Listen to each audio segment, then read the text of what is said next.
Le décryptage de l'info, c'est tous les matins à 6h. Et ce matin, direction les États-Unis. On en parlait à l'instant dans le journal avec Christophe Dard.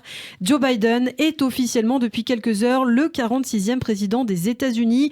Une cérémonie d'investiture très suivie dans le monde entier hier. De son côté, le président sortant Donald Trump est parti de la Maison-Blanche quelques heures avant justement la prestation de serment du nouveau patron de la Maison-Blanche. Donald Trump qui est parti en Floride. Et Donald Trump qui referme ainsi un mandat de 4 ans à la tête des États-Unis. C'est l'occasion ce matin de faire le bilan de sa présidence. Mais avant de parler de la politique intérieure de Donald Trump, bien sûr, ouvrons d'abord, Christophe, si vous le voulez bien, le bilan international de l'ex-président américain et notamment ses rapports en faveur d'Israël. Et oui, en mai 2017, souvenez-vous de la première tournée diplomatique de Donald Trump et le moment où il s'était recueilli au mur des lamentations, image symbolique car c'est la première fois qu'un président américain en exercice se recueillait sur ce site, le lieu de prière le plus saint du judaïsme et qui va annoncer finalement la couleur des futures relations entre les États-Unis et l'État juif. Et fin 2017, Donald Trump reconnaît Jérusalem comme la capitale naturelle et indicible de l'État d'Israël. Conséquence de cette décision, l'ambassade américaine est déplacée de Tel Aviv à Jérusalem. L'inauguration a eu lieu pour rappel en mai 2018 et puis d'autres décisions vont suivre très rapidement. En mars 2019, Donald Trump signe un décret pour reconnaître la souveraineté d'Israël dans le Golan. Près de 25 000 Israéliens y sont installés. Pour Donald Trump, le Golan a, je cite, une importance stratégique pour l'État d'Israël et la stabilité régionale. En guise de remerciement, Benjamin Netanyahou inaugure sur place quelques semaines plus tard un village, Ramat Trump.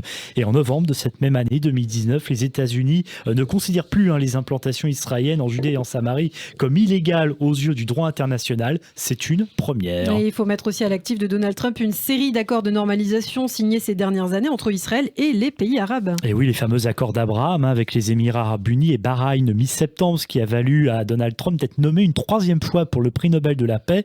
Et puis il y a aussi cet accord de normalisation avec le Soudan signé il y a 2 semaines, ainsi que le renforcement des relations diplomatiques entre l'État juif et le Maroc. Et j'ajoute, on l'apprenait hier, que le président américain Donald Trump a gracié 73 personnes et commué les peines de 70 autres personnes dans les dernières heures de son mandat. Hier soir, la liste comprenait plusieurs condamnés juifs ainsi qu'Aviem Sela, un des meilleurs pilotes de l'armée de l'air israélienne, qui était d'ailleurs le recruteur et l'opérateur de l'espion Jonathan Pollard. En revanche, bilan plutôt positif sur Israël, mais Donald Trump n'aura pas finalement réussi à trouver une sortie de crise dans le conflit israélo-palestinien. Et ce n'est pas la faute d'avoir essayé en présentant il y a un an un plan de paix pour le Proche-Orient à Washington avec une solution réaliste à 2 États et Jérusalem reconnue comme la capitale indivisible d'Israël qui a l'entière souveraineté sur la vallée du Jourdain, mais on sait que cela évidemment ne se résout pas d'un coup. D'ailleurs, Anthony Blinken, le nouveau chef de la diplomatie américaine, a reconnu un mardi que dans un proche avenir, le conflit va rester dans l'impasse. Bon, pour clore ce chapitre international, que retiendra-t-on également de la présidence de Donald Trump?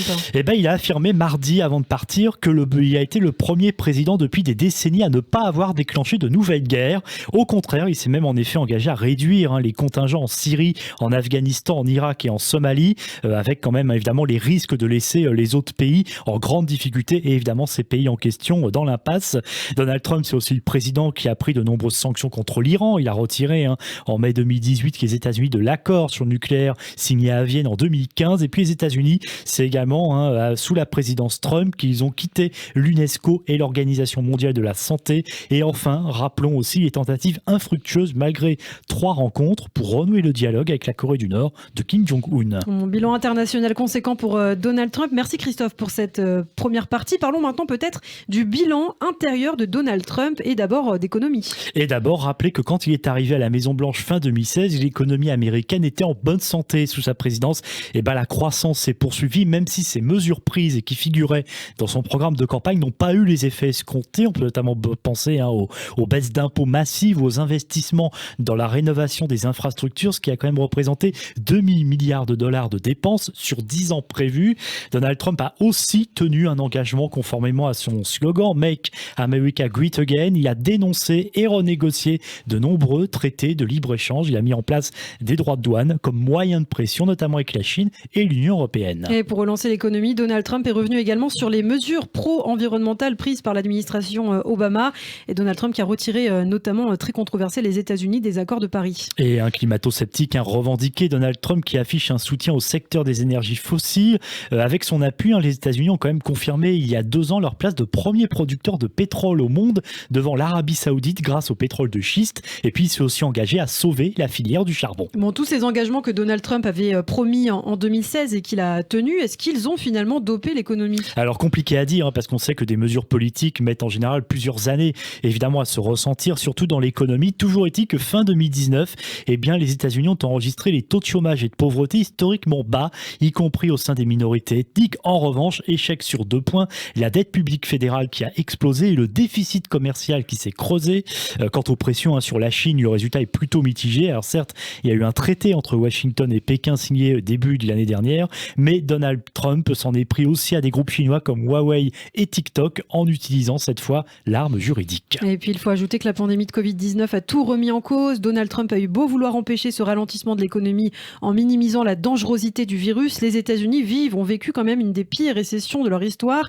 Et la page noire du mandat de Trump ne termine pas là, puisque dans le même temps, le climat social est dramatique. Les tensions raciales ont radicalement explosé face aux violences policières présumées envers les Afro-Américains. Oui, notamment, effectivement, l'image de la mort, bien sûr, de George Floyd à Minneapolis en mai dernier, de ce qui s'était passé aussi à Charlottesville, en Virginie, en août 2017, des violences qui avaient éclaté entre des suprémacistes blancs et des militants antiracistes. Une femme de 32 ans avait été tuée par un néo-nazi qui avait foncé dans la foule des manifestants antiracistes avec sa voiture. On ne compte plus également les fusillades, les attentats commis sur le territoire américain ces dernières années, notamment antisémites. Rappelons la fusillade dans la synagogue de Pittsburgh en octobre 2018, 11 morts, 1 blessé, puis 6 mois plus tard, en Californie, à Poway. Là, cette fois, il y avait eu 1 mort et 3 blessés. Il y avait aussi des fusillades, par ailleurs, sous l'administration Obama. On ne peut pas dire, et je ne ferai pas partie de ceux qui pensent que Donald Trump est responsable de cette situation, mais c'est vrai que le président américain est accusé, en tout cas, de ne pas avoir apaisé la situation. Oui, il faut dire qu'il manque d'empathie envers les victimes de violences, qu'il n'a jamais condamné les suprémacistes blancs, pas sûr que les anciens présidents le faisaient, soutien sans faille aussi à la détention d'armes, attaque contre les médias, record d'exécution au niveau fédéral, construction du mur à la frontière avec le Mexique, refus de reconnaître sa défaite. On ne peut pas vraiment dire que du début à la fin de son mandat, par son attitude et ses décisions, l'ex-président américain a vraiment cherché à apaiser la situation et au contraire à fragiliser une société qui, c'est vrai, était déjà inégalitaire et divisée. C'est tout de même quand même le premier président américain à avoir été visé 2 fois par une procédure de destitution. Ce n'est pas rien. Et puis les événements du Capitole, bien sûr, il y a 2 semaines, ont montré ces fractures au sein de la société américaine, juste après justement un discours de Donald Trump. Merci Christophe pour vos précisions. Donald Trump qui, malgré les critiques, aura quand même fait de formidables choses sur la scène internationale, on l'a dit. Pour Israël, c'est certainement, et j'en suis profondément convaincu, en tout cas à titre personnel, qu'il a été le meilleur président pour l'État d'Israël. On suivra évidemment sur Radio J l'avenir de Donald Trump qui, selon le Wall Street Journal, pourrait créer un parti prochainement et donc ne pas quitter la scène politique. Merci Christophe.